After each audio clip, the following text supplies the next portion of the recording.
നമ്മളെല്ലാവരും ന്യൂട്ടൻ്റെ ലോയെ അതിനേക്കാൾ അപ്പുറത്തുള്ള നമ്മുടേതായ രീതിയിൽ ഫോളോ ചെയ്യുന്നവരാണ്.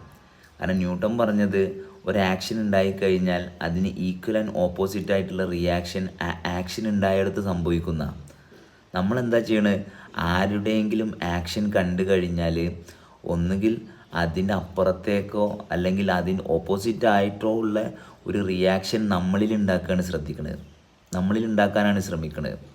അതുകൊണ്ട് മനസ്സിലാക്കുക, ഇതാരിലാണോ ഈ ആക്ഷൻ ഉണ്ടായത് അവരിലാണ് അതിൻ്റെ റിയാക്ഷനും അതിൻ്റെ ഓപ്പോസിറ്റായിട്ടുള്ള ഒരു ആക്ഷനും സംഭവിക്കുന്നത്. നമ്മളിൽ നിരന്തരം സംഭവിച്ചുകൊണ്ടിരിക്കുന്ന ഈ ലൈഫിൻ്റെ ആക്ഷനുമായിട്ട് നമ്മൾ ചേർന്ന് പോയാൽ വേറൊരാൾ ആക്ട് ചെയ്യണതിന് നമ്മൾ റിയാക്ട് ചെയ്യേണ്ട കാര്യമില്ല.